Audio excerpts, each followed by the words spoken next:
Welcome in the class of Hindi. We have already completed chapter number 10 and today we are going to start chapter number 11. Bharat वर्ष हमारा है। अपने देश के प्रति अपनत्व की भावना, उस देश की उन्नति के लिए, प्रगति के लिए, स्वतंत्रता के लिए, आज़ादी के लिए मर मिटने की भावना, ये हर एक नागरिक का प्रथम लक्षण है। यदि वो अपने देश का सच्चा नागरिक है तो ये सारी भावना उसमें सहज रूप से होती है। और इस भावना को जगाने के लिए उस देश के बारे में जितना ज़रूरी है वो सब ज्ञान होना ये भी बहुत ही ज़रूरी है।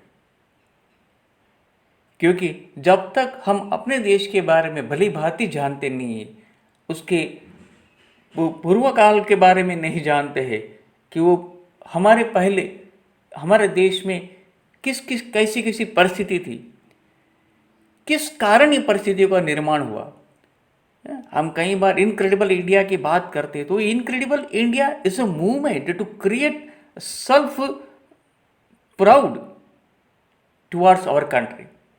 एक आत्मगौरव की भावना जगाने के लिए ये सारी बातें होती है। ये हमेशा ज़रूरी है क्योंकि देश अपने नागरिकों से बनता है और उसके नागरिक जितने महान, जितने देशभक्त, उतना देश अधिक से अधिक उन्नति करता है, प्रगति करता है।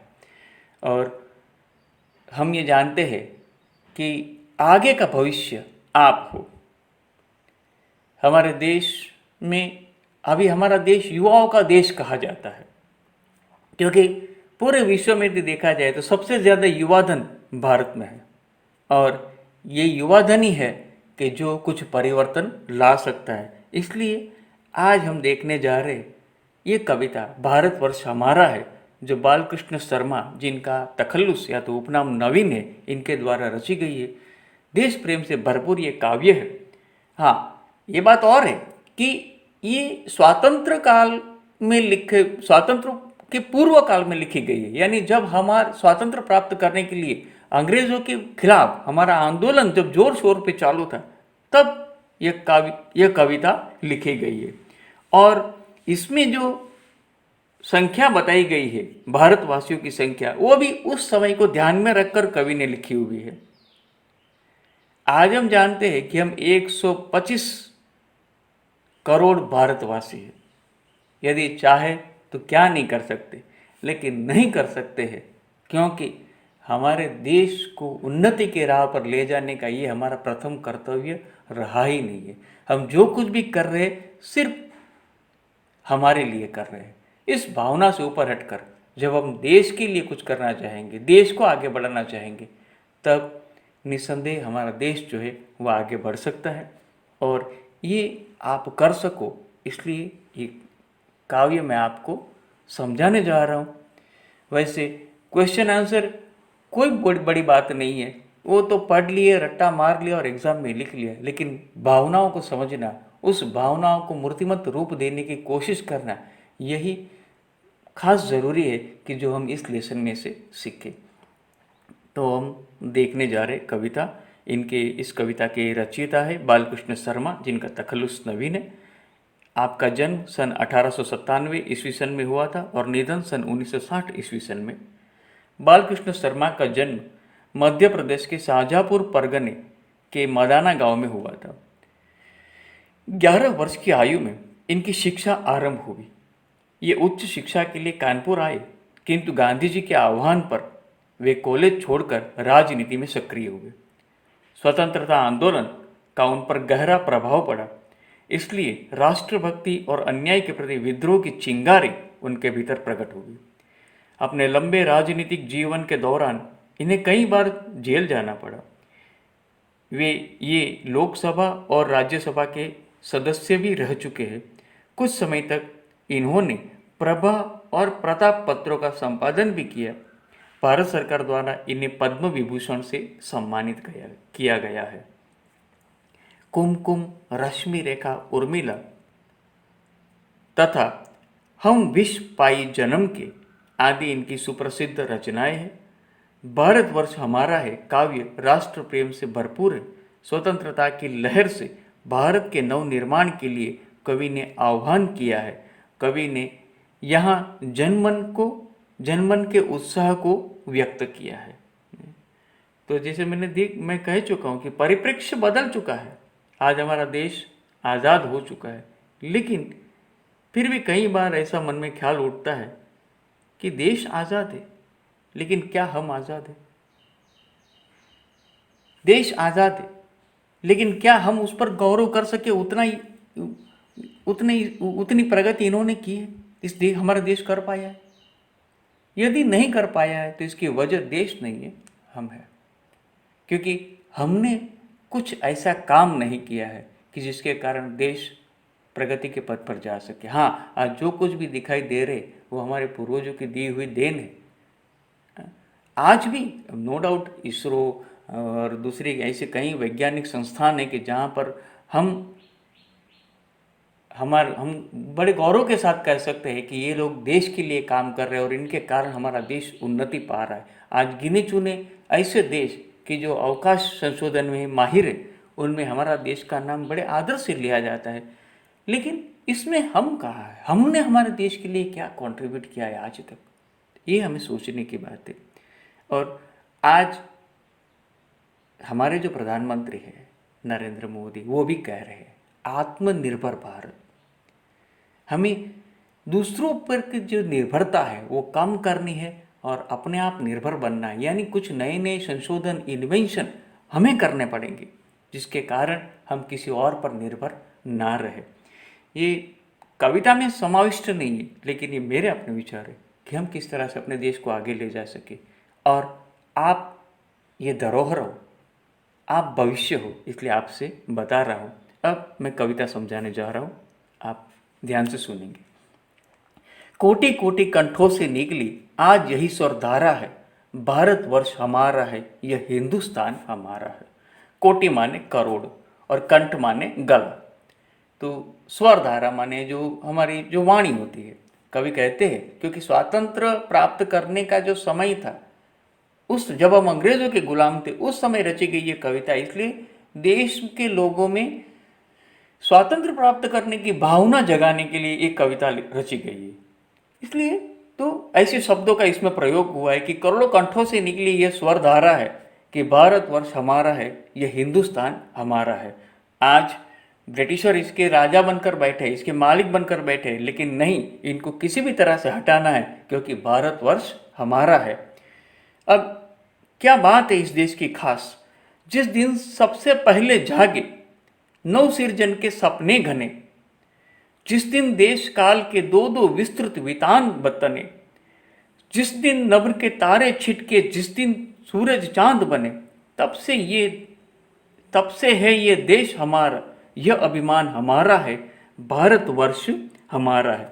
तो क्या कवि कहते हैं कि जिस दिन से सबसे पहले जागे नव सृजन, सर्जन करना माने न्यू क्रिएशन करना, सृजन माने सृजन, रचना करना। स्वप्न, घने का मतलब होता है यहां पर बहुत सारे या तो अनेक। देश काल के दो दो वितान, देश और काल बताने वाले, समय बताने वाले या तो स्थल बताने वाले दो दो विस्तृत विमल वितान तने। विमल माने स्वच्छ और वितान का मतलब होता है एक बड़ा सा आकार जिसे हम देखना चाहिए। विमल माने स्वच्छ और वितान माने तंबू।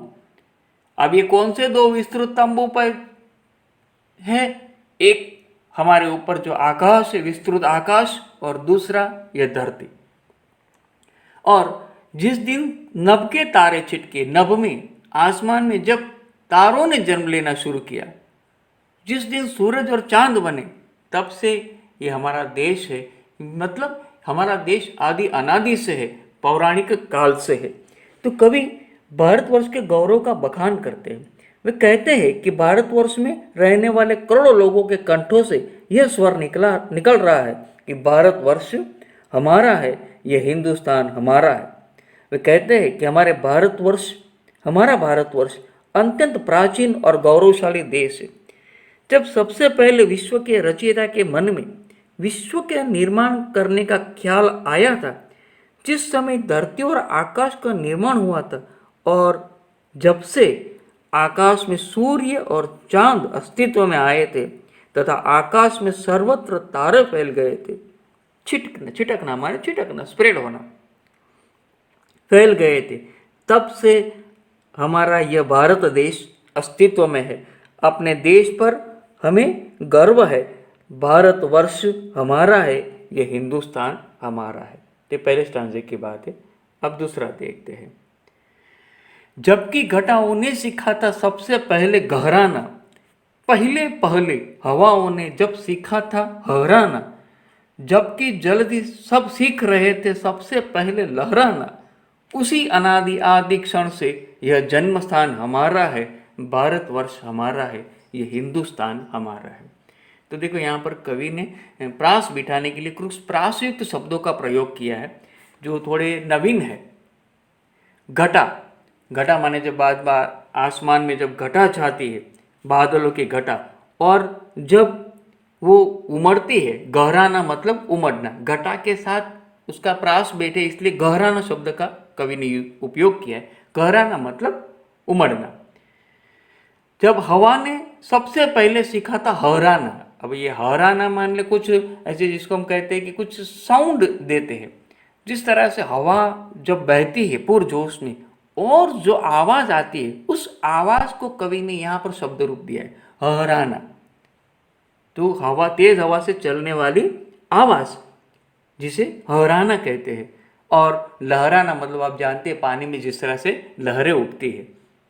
तो ये जब पहले पहले जब हो रहा था, जब घटाएं उमड़ना सीख रही थी, जब हवाएं लहराना सीख रही थी, हवाएं बहना सीख रही थी, और जल्दी समुद्र में जब पहले लहरें उठना सीख रही थी, तब से उस आदि अनादि क्षण से ये हमारा जन्मस्थान हिंदुस्तान है।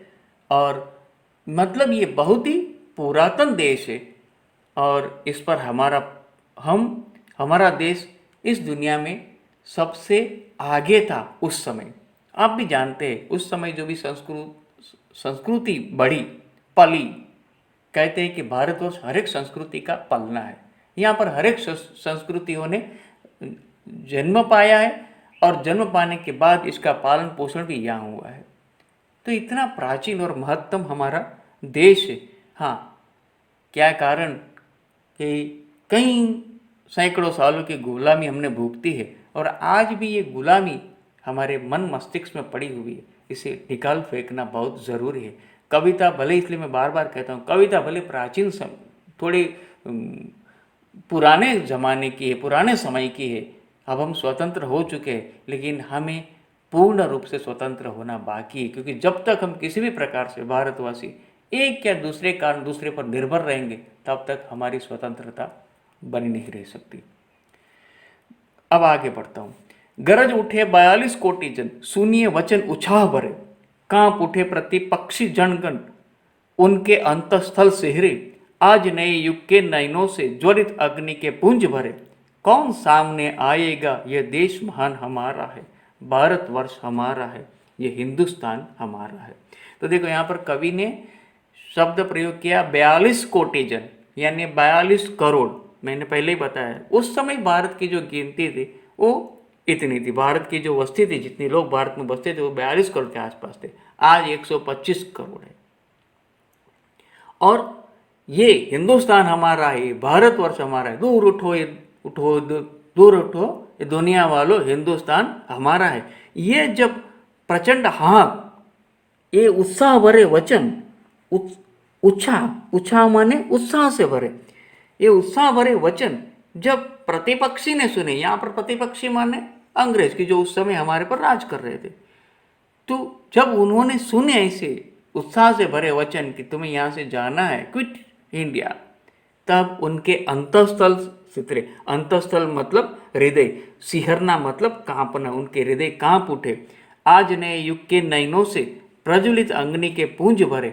आज ये नया युग के जो नयन है, ये जो लोग है, उसमें प्रज्वलित अग्नि के, ज्वलित माने जलता हुआ, और पुंज माने राशि, या तो ढेर या तो समूह, चिंगारी, ये पुंज भरे हुए है। अब ऐसे उत्साह से भरे कि जिनके आंखों में चिंगारियां निकल रही है, उनके सामने कौन सामने आएगा? यह देश हमारा है, महान हमारा है, भारतवर्ष हमारा है। तो अंतिम जो अंतरा है उसमें कवि क्या कहते हैं कि कवि कहते हैं कि भारतवर्ष की समूची 42 करोड़ जनता एक स्वर में भारतवर्ष हमारा है, यह हिंदुस्तान हमारा है का हुंकार भर रही है। वे कहते हैं कि देशवासियों के ये उत्साह भरे वचन सुनकर हमारे विरोधियों, दुश्मन के दिल दहल उठे हैं। आज के नए युग के हमारे देशवासियों की आंखों में दुश्मन के लिए आग के शोले भभक रहे हैं। उन लोगों का सामना करने की किसी में हिम्मत नहीं है। हमारा देश महान है, यह भारतवर्ष, ये हिंदुस्तान हमारा है। तो यहाँ पर एक कविता समाप्त होती है और इसके शब्दार्थ इम्पोर्टेंट है, साथ साथ एक एक वाक्य में उत्तर भी लिखने हैं। लेकिन ऐसे जो आप जानते हैं कि सारे जो भी ऐसे उत्तर है वो मैं आपको PDF के थ्रू भेज रहा हूँ। साथ साथ ये निबंध भले ही आप न लिखें, लेकिन मेरा भारत इस विषय पर आप कैसा निबंध लिख सकते हैं, इसका प्रारूप थोड़ा सा ढांचा जरूर तैयार करना, क्योंकि एग्ज़ाम में पूछा जा सकता है ना। तो आशा रखता हूँ कि आप ये वीडियो सुनेंगे, कविता को बराबर समझेंगे, PDF में से क्वेश्चन आंसर लिखेंगे और उसके लर्न करते रहेंगे। Be at home, be safe and continue with the study. Thank you.